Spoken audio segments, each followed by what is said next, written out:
first technique that we're going to do is outside one. We don't have any names for these, they just popped up. We're just playing around. Opponent tries to do a strike. I go on the outside, I control the elbow, and I turn. This initiates the throw. So elbow roll.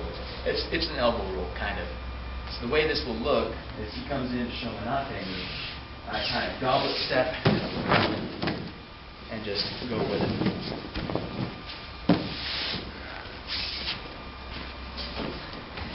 The next technique, Sumigaishi. Daniel calls it Sumigaishi because it's kind of like a Sumigaishi. Sumiatoshi, and it's kind of like a gaishi. So it's Sumigaishi. And the way this looks is when he tries to Shomanate me, I go on the outside and I affect the pit of the elbow while I throw. And usually you can do it here or here. Best to do this, and it comes in and turns around. So how it looks is like this. Oh yeah, that was a good one. Ball buster. Nice. Good extension. Now, the third technique I'd like to show is it's kind of similar to one of the Big Ten, in which, instead of the one that goes underneath the armpit that tucks in and throws the person, we're affecting the person at shoulder level. And it's kind of an extension on the horizontal plane, which then eventually leads into a throw. Yeah. It's pretty much like the second one, so with the shoulder. You've got extension here, extension here, and as you're turning around, eventually this entire system collapses on it. Demonstration. And that one. Alright, good. So the next technique is a little bit different from the other ones that we're doing. The hand placement, usually in Aikido you see a lot of hand placement like this and like this. Well, this hand placement goes in from here. And the way it works is he tries to Shomanate me to go underneath. We get a nice little technique here. If I so happen to get him a little bit extended and it's here like this, I can push to make his leg fall. And then, you go to your usual thing. Nice. And I'll let Daniel do one on me.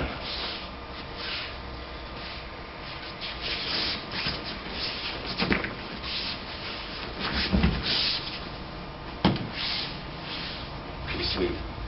Kind of a dynamic thing, You pull back, get that little bit of pause, and then, especially if he's trying to come back and get you. Yeah, if he's coming towards you, just kick in, pull your arm, and drag him out.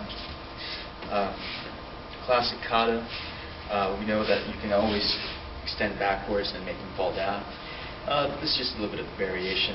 Yeah, maybe you can't go backwards. Just maybe there's a wall there. You got it.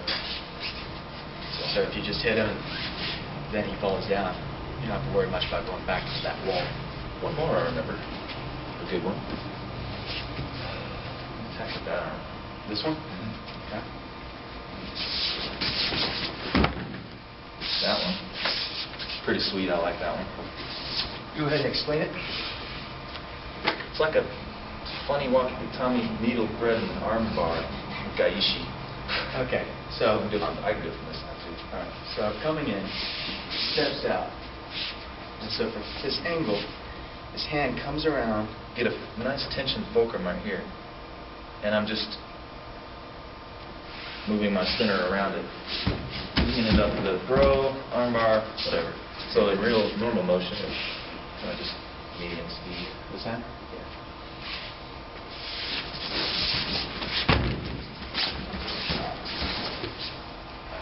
Pretty nice. The trick to this one is, what I just realized, is if you do it up here, it might work. But if you kind of get that elbow, almost lined up with your elbow, like that, and get his shoulder over, and it works pretty well. Get a little nice little tension on the elbow. You want to get a little deep on this lock. All right. Next one.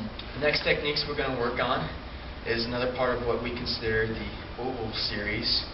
Just a name. It's just a name we figured we'd coin it with. These first two we do actually do kind of represent an oval type of movement, especially this one right here. So we're going to go in and extend a little, go under the arm, and curl it under. It kind of gets this, in motion, it's going to be kind of like a Big Ten throw. You're going to get this thing. It's going to be like an oval throw.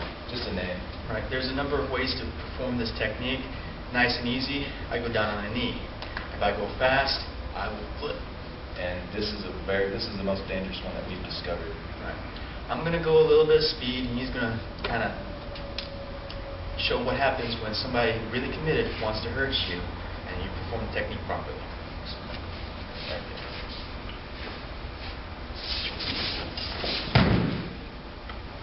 Kind of like Big Ten.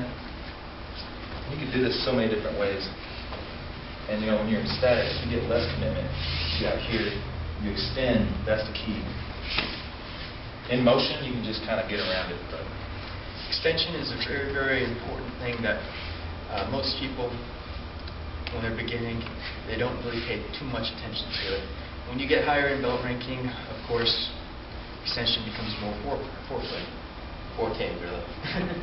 Foreplay, forte. It's kind of a mixture of both. Let's do the next one. This one's like, it's opposite. It's like a reflection of the last technique. So we get extension, go over the elbow, and then keep our little arm, get a nice little arm bar. Really nice technique. Get done right. And there is a mean version of this, but we're not going to do it because it will break shoulders. So should we do that again? We can, yeah. From a different angle. This side's going to look from the other side. And you can turn that into a thing. You can have it nary or a melange, however way you feel. And just got a real nice fulcrum and tension there. But you have to stay unbendable during this technique. Get here, go over, move your center. And that's it. If you start bending your arms, it gets a little weird. You kind of have to go into a Goshin-jitsu stance or something like that. Right. The next few techniques that we've kind of been experimenting with, they're a little bit weird. They're kind of unorthodox. Because these are just shomenates at different points in the body. These will be a little faster. These are a little lighter on the kimi. So, I guess the first one we'll do is shoulder? Yep. Okay. The shoulder shomenate is kind of a placement where you hit right about between the muscle and the bone. It's just right here. And once you hit it in there, it kind of creates a collapsing effect. It's really powerful.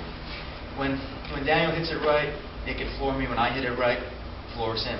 It's really powerful. Abrupt, so be careful. Make sure you tuck your head and know your back falls when you do this technique.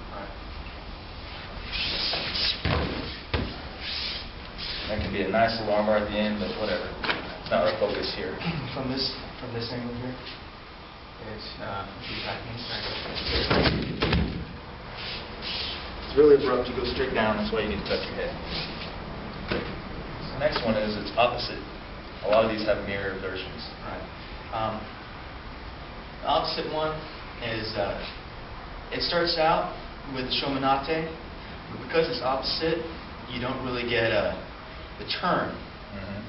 So you're going to have to make an extension, which kind of is a lasso effect. It brings the guy around and does really weird stuff. Mm-hmm. So I'll go slow here, and then we separate. Very nice. See it in real speed from this angle.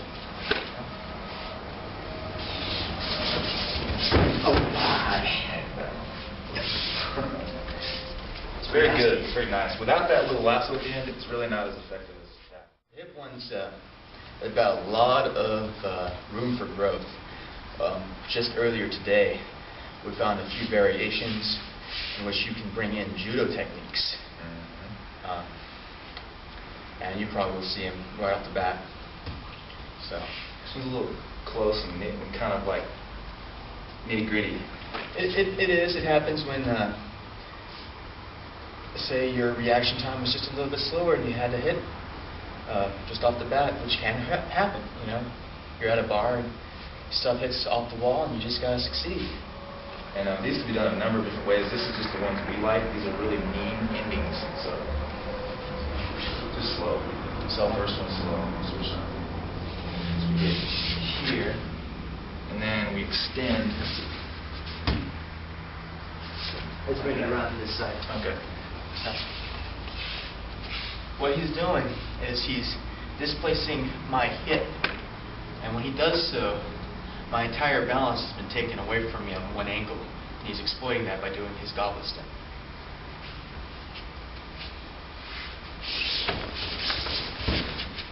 And after he does his goblet step, he goes down into a perfect armbar situation. This is a lot of tension. It doesn't look like much, but my body is braced on his elbow in a really nice fulcrum. If I just bend down and snap his arm very easily. A lot of techniques where they do this.